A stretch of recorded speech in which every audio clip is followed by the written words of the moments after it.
For some societies, sustenance also comes from ideology. Let me share a quote with you. This is what it says.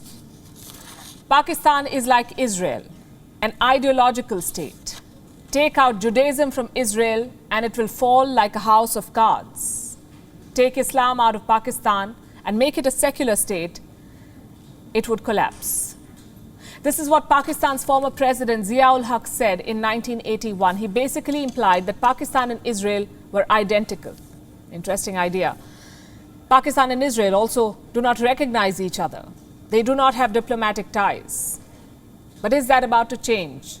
Some interesting developments have come to light. Pakistan has made an outreach. A Pakistani delegation was in Israel last week. It was headed by a lobbyist. It had business owners and journalists. They held a meeting with the president of Israel, Isaac Herzog. This meeting and this visit was sponsored by a pro-Israeli group, a group called Sharaka, or Partnership in Arabic. Now, this group was set up for the Abraham Accords, the ones that were signed in 2020. The group works to connect Israel with Gulf countries. And this is what they said about the Pakistani visit. I'm quoting. The delegates spoke to the president about their efforts to develop a relationship with Israel and build peace in the Middle East. Well, that's a lot of effort to promote a relationship that does not even exist, at least on paper. One report says this outreach is going to continue and that another Pakistani delegation will visit Israel by the end of this year. This engagement has already sparked political controversy in Pakistan. Former Human Rights Minister, Pakistan has one, former Human Rights Minister Shireen Mazari has spoken out. She has highlighted the presence of a journalist with links to the Pakistani security establishment.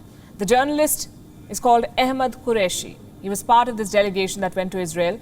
And this is what Shireen Mazari said about him. I have that statement with me.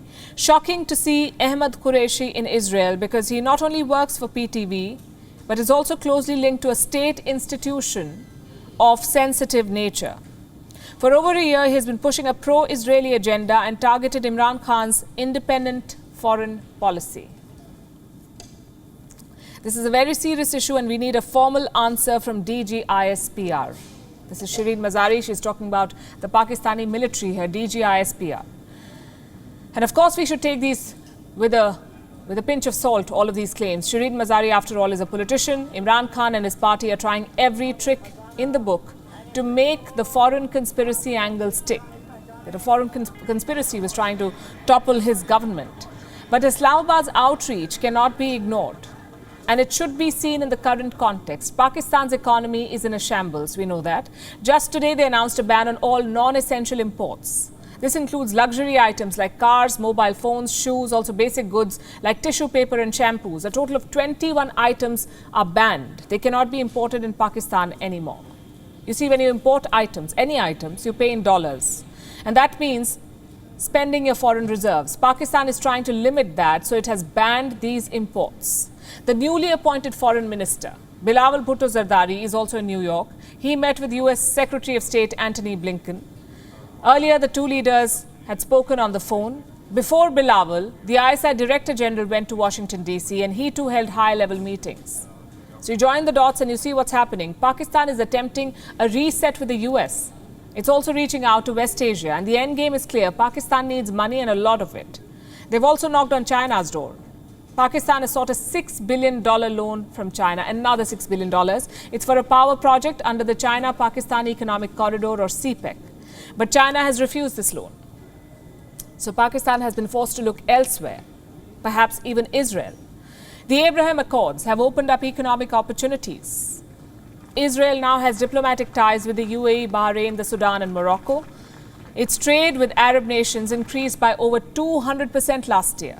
The accords promise to create 4 million jobs and $1 trillion worth of economic activity in a decade. And this economic opportunity is too tempting to pass up for Pakistan.